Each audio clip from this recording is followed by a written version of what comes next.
नमस्कार, इशारों इशारों में आपका स्वागत है। मैं हूं संकेत उपाध्याय। तो अंत में बिहार में फिर से एक बार सत्ता पलट हुई है, यानी कि नया गेम सीएम सेम। और ये हम क्यों कह रहे हैं? क्योंकि अब आप सब जानते हैं कि वो ओरिएंटेशन बदलता रहता है। किस किस के साथ वो जुड़ करके मुख्यमंत्री बनते हैं वो बदलते रहते हैं, लेकिन मुख्यमंत्री वही रहते हैं। और ये कहानी आज से नहीं, ये 2005 से चली आ रही है। इससे पहले भी उनका एक इतिहास रहा है। कई बार वो अलग अलग, वो कभी भी चूकते नहीं हैं। इधर के साथ भी रह जाएंगे, उधर के साथ भी रह जाएंगे। ये नीतीश कुमार शायद इसीलिए उनको सुशासन बाबू पहले नाम दिया गया, उसके बाद फिर उनका नाम पलटू राम हो गया, कुर्सी कुमार हो गया, तमाम तरीके के। अभी तो नई बात हो रही है सबका साथ मुख्यमंत्री, कि वो सबका साथ ले लेते हैं और मुख्यमंत्री बन जाते हैं। इसमें एक तर्क ये भी दिया जा रहा है कि जिस तरीके से ऑपरेशन कमल गलत होता है, उस तरीके से ऑपरेशन तीर भी गलत होगा। उस पर काउंटर तर्क ये दिया जा रहा है कि ऑपरेशन कमल दूसरों के विधायक तोड़ करके बनाया जाता है, यहाँ पर ये बस अपना कुनबा लेकर के गए हैं।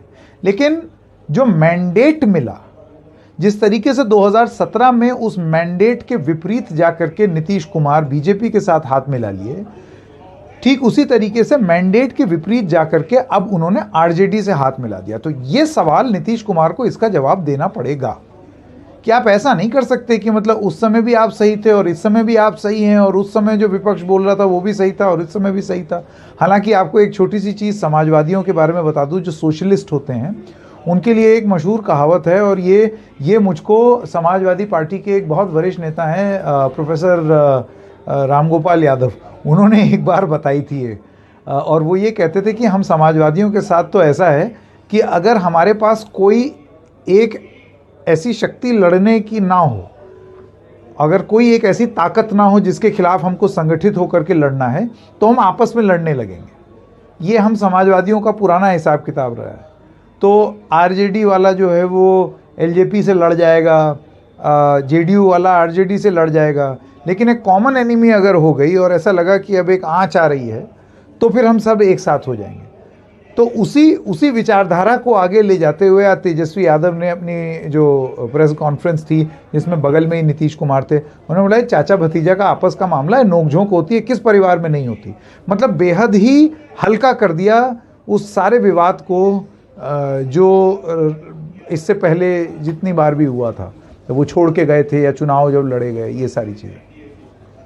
लेकिन आज इन सब बिंदुओं के अलावा एक ज़रूरी बिंदु पर यह भी बात करने की ज़रूरत है कि विपक्ष के लिए ये क्या संकेत है, क्या इशारा है विपक्ष की ओर।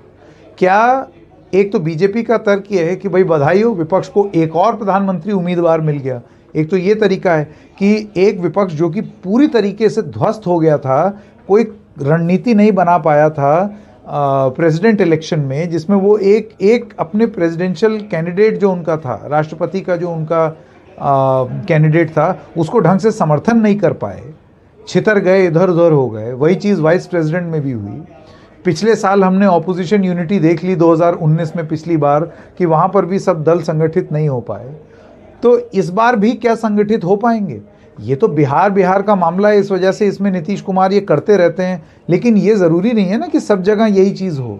तो ऐसे में क्या विपक्ष उतना ही छितराया हुआ रहेगा जितना हमेशा रहा है, और उसमें एडवांटेज बीजेपी होगी, या बिहार से विपक्ष को एक सीख मिल सकती है जिसमें विपक्ष और ज़्यादा संगठित होकर के प्रस्तुत हो सकता है? देखिए, इसमें मेरा ये मानना है कि बहुत हद तक बिहार का अब जो एक्सपेरिमेंट है, अगले 2 साल, 2024 में अभी लगभग 2 साल हैं, इन 2 सालों में बिहार की ये जो सरकार है नीतीश कुमार और आरजेडी की, ये किस तरीके से चलेगी, उससे बहुत कॉन्फिडेंस विपक्ष को मिल सकता है। अगर तो ये 2 साल में लड़ लिए, भिड़ लिए, जैसा समाजवादी एक दूसरे के बारे में कहते हैं कि कॉमन एनिमी ना हो तो हम आपस में ही लड़ लेते हैं, तो अगर वो इस तरीके से लड़ भिड़ लिए, तब तो फिर क्या विपक्षी एकता? तो साफ हो जाएगा कि विपक्षी एकता कुछ नहीं है। और अगर सफल रहे और एक साथ चुनाव लड़ा और मजबूती से प्रदर्शित किया अपने आप को, तो क्या 2024 से पहले विपक्ष में एक संदेश जा सकता है कि बिहार में अगर नीतीश और लालू या नीतीश और तेजस्वी कर सकते हैं, तो यूपी में मायावती और अखिलेश और जो छोटे दल हैं वो भी कर सकते हैं। किसी और राज्य में अगर आप देख लें तो वहाँ भी हो सकता है।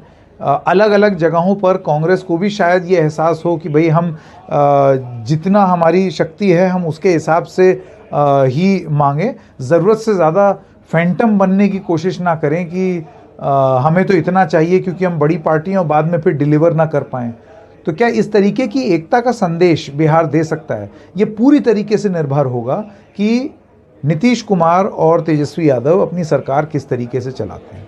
पिछली बार 1.5 साल के अंदर अंदर एकदम से इनको ये एहसास हुआ कि भाई आरजेडी तो अपनी पुरानी हरकतों पे उतर आया, आरजेडी तो कानून व्यवस्था को नुकसान पहुंचा रहा है, भ्रष्टाचार की जननी हो गई है, दुनिया जहां के आरोप लगने लगे उन पर और नीतीश कुमार नहीं लगाए। तो इस बार क्या आरजेडी अपने काडर को और अपने लोगों को काबू में रखने में सक्षम होगा कि इस तरीके के आरोप ना लगें? क्या नीतीश कुमार कुछ हद तक आरजेडी की जो मांगे हैं उनका समर्थन कर सकती है? शराबबंदी जो है वो एक बहुत बहुत बड़ा पेन पॉइंट है बिहार में, क्या उसको लेकर के कुछ उलट पलट हो सकता है? एक कॉमन मिनिमम प्रोग्राम पर सफल तरीके से क्या सरकार चल सकती है? और सबसे बड़ी बात, कितनी जल्दी और कितनी देर में ईडी की, सीबीआई की और आईटी की पटना ब्रांच एक्टिव होने वाली है? ये सारी चीज़ें आगे निर्भर करेंगी कि किस तरीके से बिहार की राजनीति और देश की राजनीति को एक लाइन और लेंथ मिलेगा। तो आज इशारों इशारों में बस इतना ही। हम फिर मिलेंगे किसी और मुद्दे के साथ। तब तक के लिए नमस्कार।